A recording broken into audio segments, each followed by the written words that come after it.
Drive to the edge of almost any major American city right now and look carefully, not at the dealerships on the main road. Look further.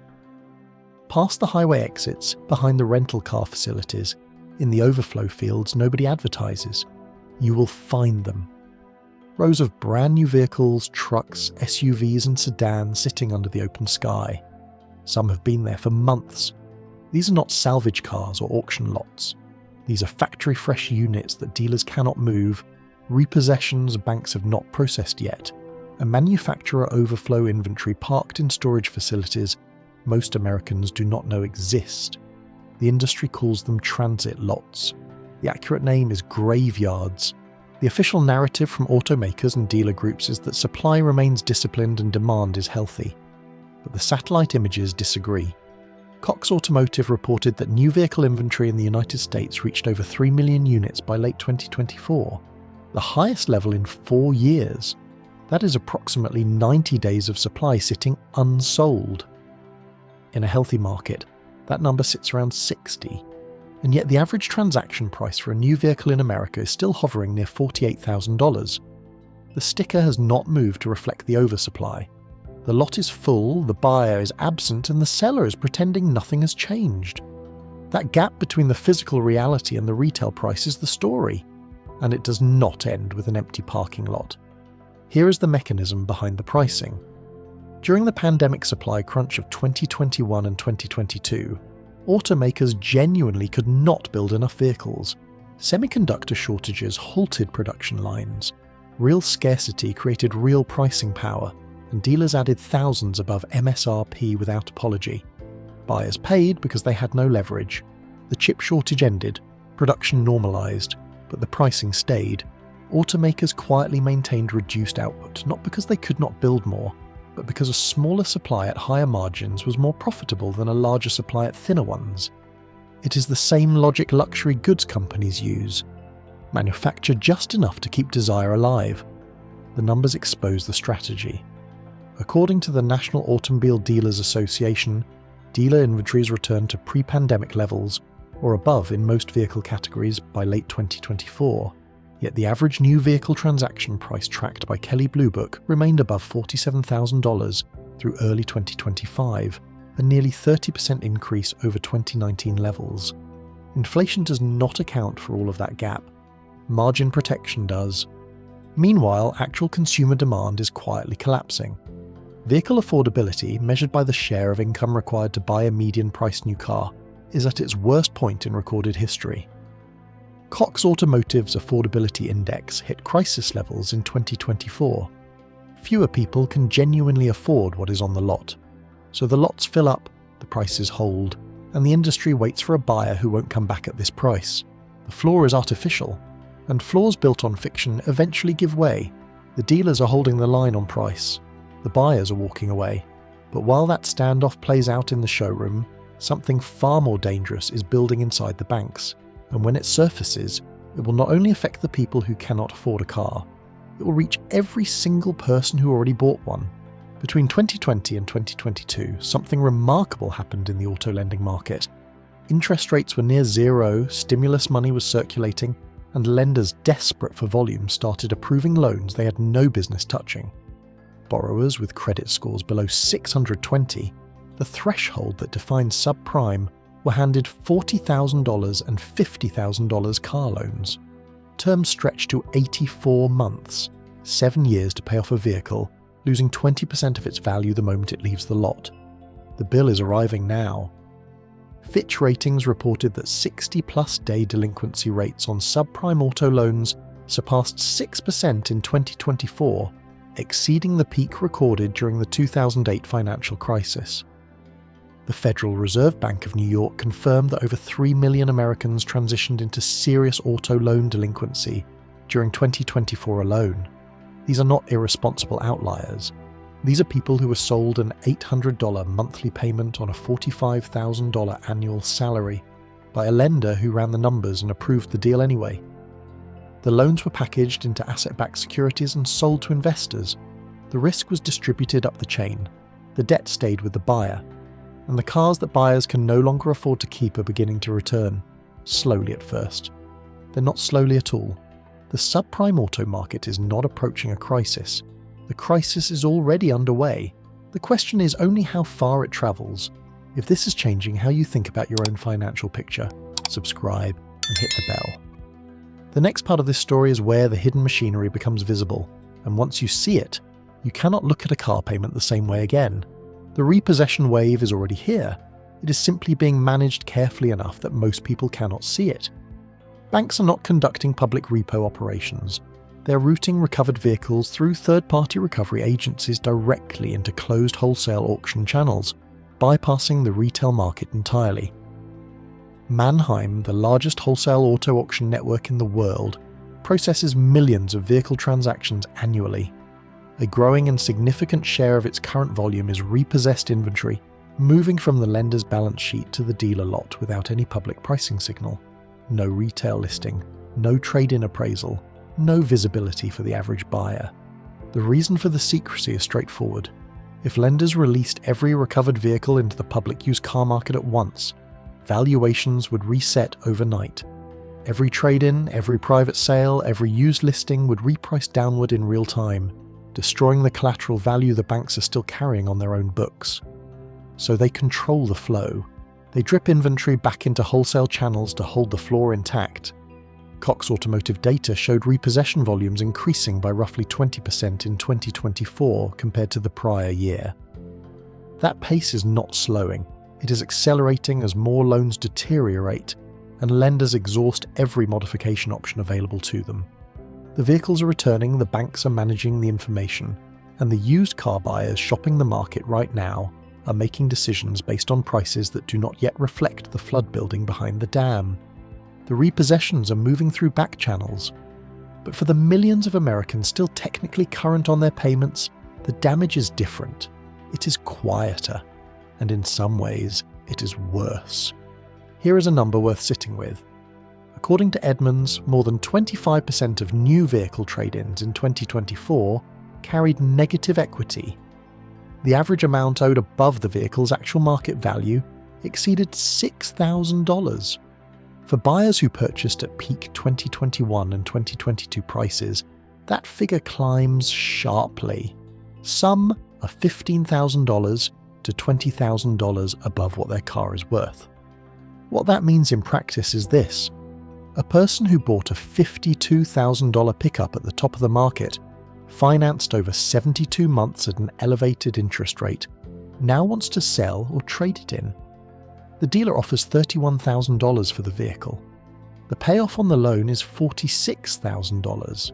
The buyer owes the difference out of pocket, or they roll the gap into the next loan and compound the problem into the next purchase cycle. This is not a niche situation.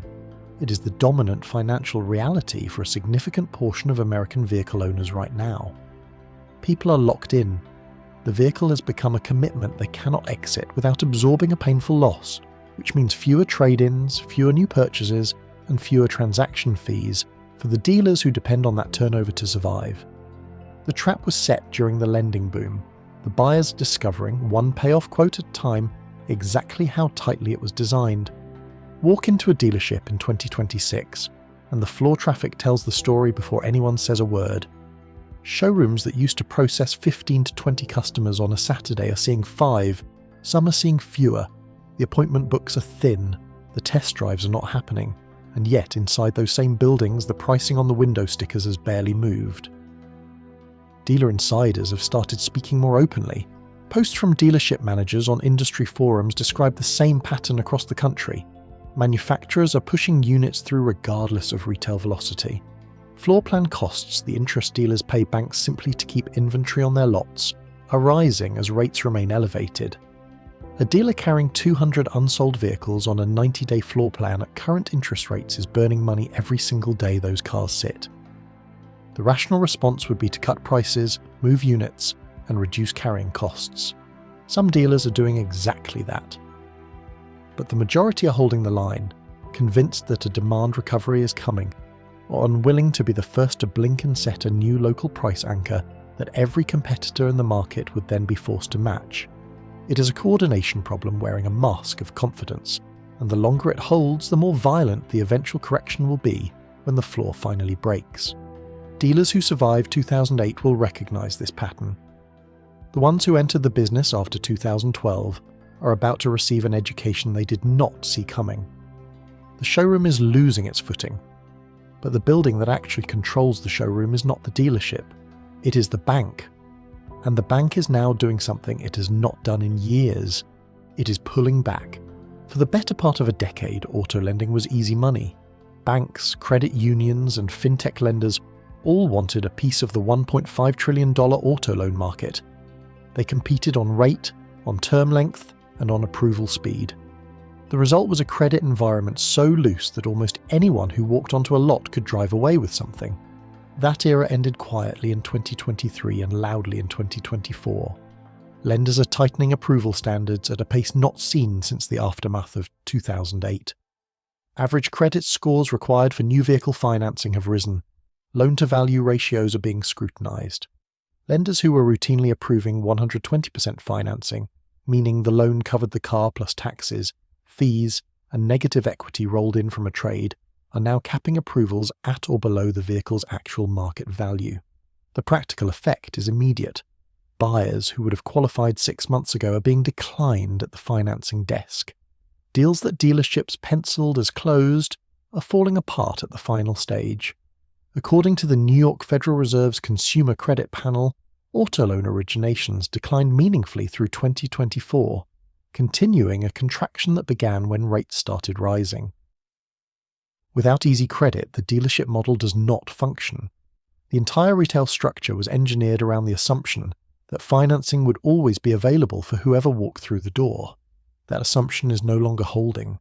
When the pandemic era ended and new vehicle production normalized, the expectation was that the used car market would cool from its historic highs. Prices would soften. The Manheim Used Vehicle Value Index would drift back toward its long-term average. A gradual, manageable correction. What is happening is not gradual. The combination of rising repossessions, returning off-lease vehicles, and tightening lender appetite for financing older or high-mileage units is compressing used car values from multiple directions at once. The Manheim Index fell significantly through 2023 and continued declining into 2024. Trucks and SUVs, the segment that drove the biggest price gains during the boom, are now recording some of the steepest reversals. For everyday vehicle owners, this has a concrete impact that goes unnoticed until it is too late. The person who bought a used F-150 in 2022 for $45,000 because trucks hold their value is sitting on a vehicle that has already shed $10,000 to $15,000 in real market worth. They have not seen the appraisal yet, but the number is coming. Private sellers are discovering the gap when buyers arrive with live market data and offer below asking. Dealers are reducing trade-in valuations week by week. The perceived asset people have been leaning on, the idea that the vehicle in their driveway represents real, durable wealth, is being quietly revised downward. It was always more fragile than it looked. Now the fragility is becoming impossible to ignore. The asset is losing value, the loan is not. And somewhere between those two numbers is the breaking point for millions of American households who are only now starting to do the math. There is a particular kind of exhaustion that sets in when the thing you were told was necessary turns out to be a trap. Millions of Americans are experiencing it right now in relation to their vehicles. They bought during the pandemic because they needed transportation, and inventory was scarce. They accepted the price because the salesperson said the market was only going higher. They took the 72-month loan because the monthly payment seemed manageable, even though the total cost did not. And now they are sitting inside a vehicle worth far less than what they owe, making payments on money they have already spent, on a depreciating object the bank technically still owns. A 2024 bank rate survey found that 44% of American car owners said their vehicle expenses were causing meaningful financial stress. A separate lending tree study found that car payments are now the leading source of financial anxiety among American adults, ahead of credit card debt and medical bills. The stress is not irrational. It is a precise response to a situation that was structured, from the lending terms to the dealer incentives to the manufacturer pricing strategy, to extract maximum value from the buyer at every stage of the transaction. People know something is wrong. They felt it when they signed the paperwork. They are feeling it more sharply now. And a growing number of them are drawing the same conclusion at the same time. The conclusion a growing number of consumers are reaching is simple. Stop playing. The system was designed to keep you inside a cycle of payments, trade-ins and new debt from the moment you turned 18 and drove off the first lot. Breaking out of that cycle is not a sacrifice. It is the most financially sound decision available to most people right now. The shift is already visible in the data. Sales of vehicles 10 years and older are rising. Independent mechanics are reporting record business volumes. Online communities dedicated to maintaining older, paid-off vehicles are growing. The cultural narrative that a new car signals success is losing its grip, not because people have less ambition, but because the cost of performing that status has become too obviously absurd. A 10-year-old Toyota Camry with 120,000 miles maintained properly will get you to work as reliably as a $50,000 financed pickup. It costs a fraction of the insurance. It carries no monthly payment. And the money saved each month, $600, $700, $800 or more, compounds into something real over time. The car market is collapsing in slow motion.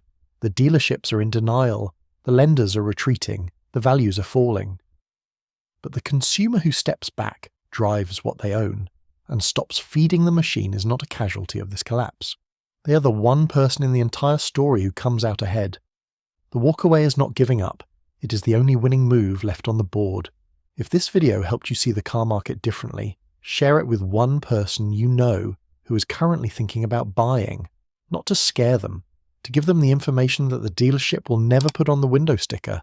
Subscribe if you want more videos that follow the money and tell you what the headlines leave out. And drop a comment below with the one thing from this video that hit hardest.